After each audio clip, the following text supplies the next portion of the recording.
चलिए चलते हैं कक्षा 12 में। आप पीछे वाले वीडियो में लगाए थे विविध प्रश्न आने से पहले सारणी का सभी क्वेश्चन लग गया था।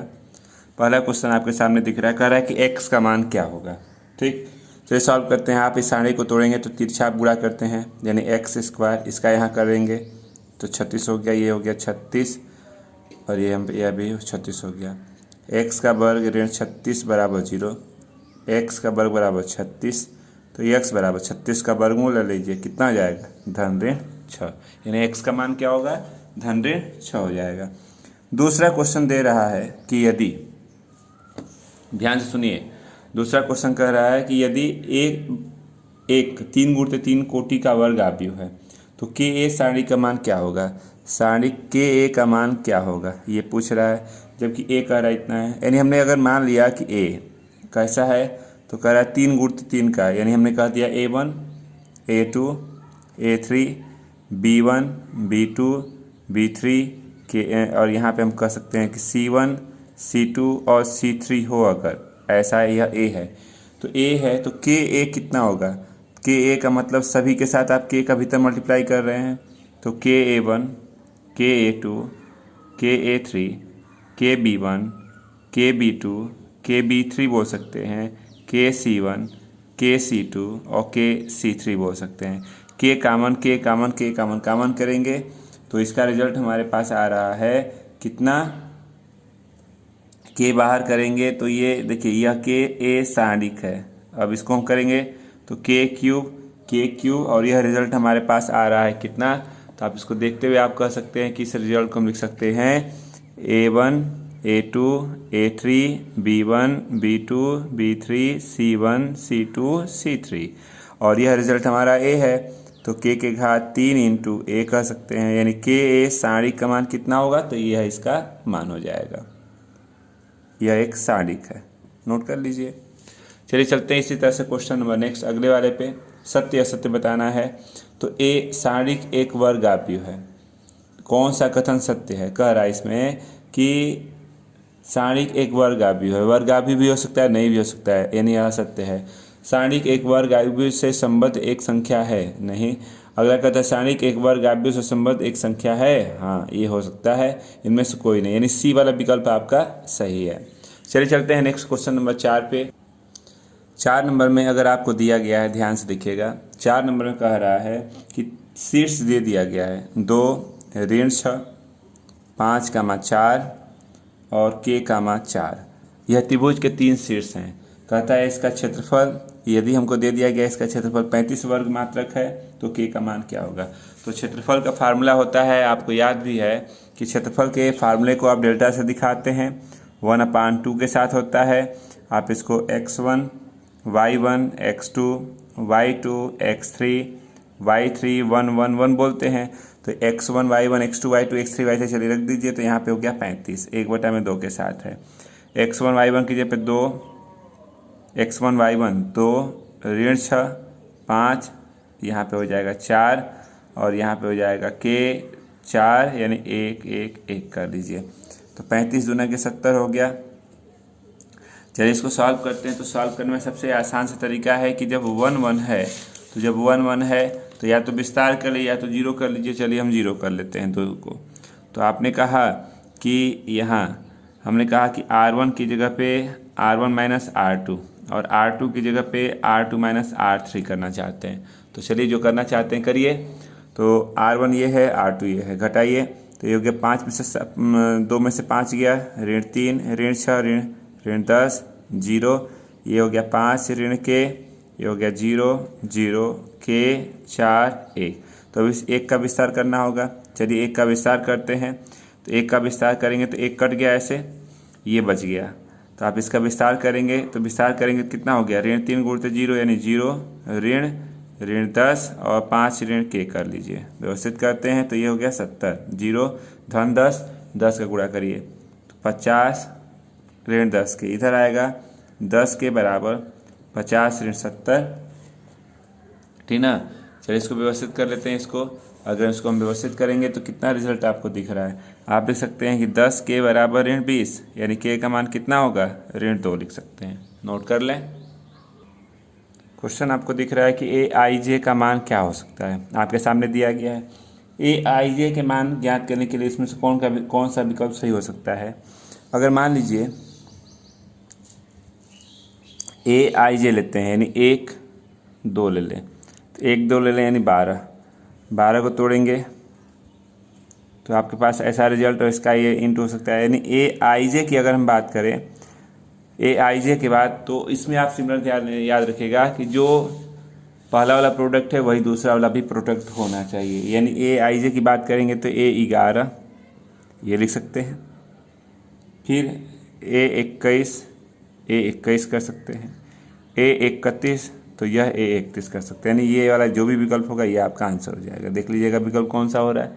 क्वेश्चन नंबर 6 की बात करते हैं तो ए 3 गुणित 3 कोटि का आव्यूह है, तो ए एडज्वाइंट मैट्रिक्स ए का सारणिक का मान क्या होगा। ठीक, तो आपने कहा कि अगर हम बात करते हैं एडज्वाइंट मैट्रिक्स ए सारणिक की, तो ये इसका रिजल्ट ए सारणिक के पावर 1 कम होता है, यानी n-1 बोलते हैं। अगर n = 3 लेते हैं तो चलिए एडज्वाइंट मैट्रिक्स ए सारणिक ए हो जाएगा ए के पावर सारणिक में 3-1, यानी हम इसको ए सारणिक का स्क्वायर बोल सकते हैं। तो ये आपका आंसर हो जाएगा। ठीक ना, चलते हैं इसी तरह से क्वेश्चन नंबर नेक्स्ट 7वें वाले पे। तो 7वां आपके सामने देखिए क्या दिया गया, देख लेते हैं एक बार।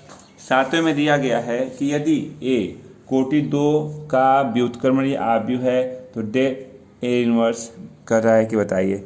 तो आपसे पूछा है कि इसका ए इनवर्स क्या होगा, इसका ए इनवर्स का मान क्या होगा। तो आपने कहा ठीक है कोशिश करते हैं। तो आप कहते हैं कि ए इनवर्स का अस्तित्व होता है कब, जब ए सारणिक ≠0 होता है। तो आप कहते हैं कि ए इनवर्स का क्या होता है, अस्तित्व होता है, नहीं हम इसको निकाल सकते हैं, आप तो ये जानते हैं। तो आपने कहा कि ए इनवर्स का सारणिक क्या हो जाएगा, एक तत्समक आव्यूह यानी आई हो जाएगा। ठीक ना, आई को हम इकाई 1 भी बोलते हैं, यानी यह 1 हो गया। आप लिखते हैं कि ए सारणिक ए इनवर्स का सारणिक ये 1 हो गया। तो ए सारणिक का इनवर्स का मान कितना होगा, तो 1/, में सारणिक लिख सकते हैं, ये आपका आंसर हो जाएगा।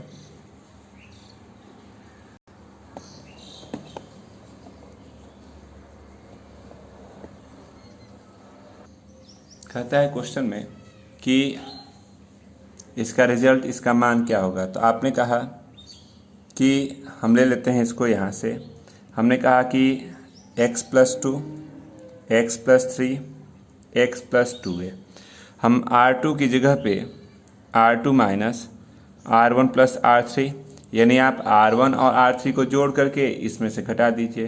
तो ये और इसमें आप 2 से इंटू कर लेते हैं, इसमें 2 से इंटू करके ही घटा लीजिए। अगर हम 2 से इंटू करेंगे तो देखिए 2x + 6 और यहाँ भी हो गया यानी 0, ये हो गया 2x + 8, तो ये भी वही है सेम चीज़ 0। आप हमारे पास 2 से इंटू किया तो ये हो गया 2x, तो ये हमारे पास 4b - 2b + c कर a + c कर लीजिए, a + c कर लेते हैं। और आपने कहा कि अगर हम देखिए यहाँ पे हमारे पास रिजल्ट x+4 x+5 और x+2c है, यह कॉमन कर लेते हैं। यह कॉमन करने से अच्छा है कि आप बोलते हैं, देखिए यहाँ रिजल्ट अगर देखें, अगर यह समांतर श्रेणी में है तो आप बोलते हैं कि 2b = a + c। a + c की जगह पे आप यहाँ 2b रख देंगे तो 4b यानी 0। आपने कहा कि x+2 x+3 x+2a 0 0 0 और x+4 x+5 x+2c कर सकते हैं। आपने कहा कि हमारे पास जो रिजल्ट दिख रहा है कौन सा, तो आपने कहा कि R2 हमारे पास पूरा 0 है, इसलिए सारे का मान क्या होगा, 0 हो जाएगा। नोट कर लें।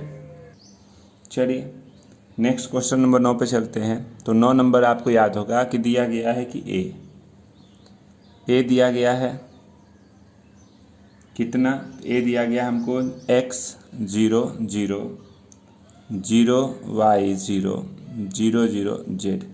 फिर कहता है कि आप इसका ए इनवर्स बता दीजिए क्या होगा। तो चलिए कोशिश करते हैं, क्योंकि ऐसे बहुत सारे क्वेश्चन से आपने इनवर्स निकाला है।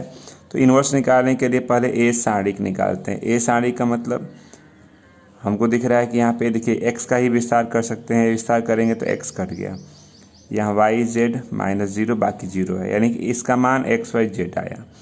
तो आप A11 निकालते हैं, A12, A13, A21, A22, A23, ठीक ना, और इधर निकालेंगे बाकी। तो चलिए इस चिन्ह के साथ पहले लिखते हैं तो हमारे पास A11 यानी कि x, प्लस माइनस के साथ चलेंगे ना, तो पहले प्लस ले लीजिए, A11 कट गया, ये हो गया वाई जेड माइनस 0 यानी कि वाई जेड। फिर A12 की बात आती है तो माइनस A12 ये है, कट गया, 0 माइनस 0 यानी 0 हो गया। A13 की बात करते हैं धन के साथ, ये 13 हो गया, 13 कट गया, 0 माइनस 0 0 हो गया। A21 की बात करते हैं ऋण के साथ, A21 कट गया, 0 माइनस 0 कर लीजिए। A22 की बात करते हैं, ये होता है कट गया, एक्स जेड माइनस 0, तो यहाँ एक्स जेड माइनस 0 यानी कि एक्स जेड हुआ। फिर बात करते हैं 23 की, तो माइनस के साथ A23 इसको बोलते हैं कट गया, 0 माइनस 0 कर लीजिए यानी 0 हो गया। A31, A32, A33, तो यहाँ प्लस माइनस प्लस, चलिए इसको भी तोड़ लीजिए। A31 का मतलब ये कट गया, 0 माइनस 0 0। A32 ये है 0, ये देखिए A32 ऐसे ऐसे कटेगा, 0 माइनस 0 0 हो गया, ये भी 0 हो गया। A33 की बात करते हैं, ये कट गया, एक्स वाई माइनस 0 यानी एक्स वाई। इनसे एक आव्यूह बनाते हैं, एक आव्यूह का नाम दिया मान लीजिए, कौन सा, तो आपने कहा कि y Z 0 0 0 x Z 0 0 0 x Y, ये एक आव्यूह बना। फिर एडजॉइंट मैट्रिक्स ए निकालते हैं, जिसका फार्मूला आपको याद है कि एडजॉइंट मैट्रिक्स ए को बोलते हैं बी का परिवर्त। बी का परिवर्त, बी आपके पास जो नया वाला आप भी बनाए थे उसका चलिए परिवर्त कर लेते हैं। तो अगर हम परिवर्त की बात करते हैं इसके, तो हमारे पास परिवर्त आ गया कितना, Y Z 0 0 0 x Z 0 0 0 x Y, ये हो गया। अब हम बात करते हैं कि ए इनवर्स क्या होगा, तो ए इनवर्स का फार्मूला 1/में एडजॉइंट मैट्रिक्स ए, 1/का मान हो गया, और यहाँ पे हमारे पास y Z 0 0 0 x Z 0 0 0 x y. आप एक्स वाई जेड से पूरे में भाग दे दीजिए, भाग देंगे तो यहाँ 1/x 0 0, और यहाँ 0 1/y 0 0 0 1/z, ये आया। अब इसको अगर हम कुछ स्पेशल लिखना चाहेंगे तो ज़्यादा से ज़्यादा, देखिए ए इनवर्स चल रहा है, इसको हम कुछ लिख सकते हैं, तो इसको ऊपर ही लेके x के पावर -1 0 0, y के पावर -1 0 0 0, z के पावर -1 कर सकते हैं। तो ये आंसर हो गया, नोट कर लें। क्वेश्चन नंबर नेक्स्ट की बात करते हैं, तो क्वेश्चन नंबर सामने आपको दिया गया है कि ए, क्वेश्चन नंबर 10 आपके सामने है। ए सारणिक आव्यूह में दे दिया 1 माइनस है साइन थीटा, बड़े कोष्ठक के रूप में ऐसे है, ये हो गया -1 sine theta 1 minus sine theta, और यहाँ दिया गया 1 साइन थीटा 1। डेट ए की वैल्यू पूछ रहा है, नहीं डिटर्मिनेशन आपसे पूछ रहा है ए, तो ए सारणिक चलिए निकाल लेते हैं। ए सारणिक का मतलब यह सारणिक में हो गया 1 माइनस साइन थीटा, ये हो गया -1, ये हो गया sine theta 1 minus sine theta 1 sine theta 1, ये हो गया। चलिए इसको सॉल्व करते हैं। तो सॉल्व करने के लिए आपने कहा कि ए सारणिक 1 कट गया, इसका यहाँ गुणा किया 1 minus minus plus sine square theta minus sine theta, ये साइन थीटा कट गया, यहाँ हो गया माइनस साइन थीटा और प्लस साइन थीटा बोल सकते हैं, +1 तो 1 कट गया, साइन स्क्वायर थीटा -1, ये हो गया साइन स्क्वायर थीटा -1, यानी माइनस माइनस +1। आपके पास रिजल्ट देखिए 0 हो गया, यहाँ हो गया, ये सेम चीज़ दोनों चीज़ है, तो 1 1 2 1 प्लस साइन स्क्वायर थीटा। अगर थीटा का मान हम यहाँ से 0 और क्या रख सकते हैं, दिया गया है 2 पाई तक ले जा सकते हैं, तो 0 हम इसको पाई या 2 पाई अगर बोलें, अगर हम 0 बोलेंगे तो 2 1 प्लस 0 यानी कि 2 भी हो सकता है।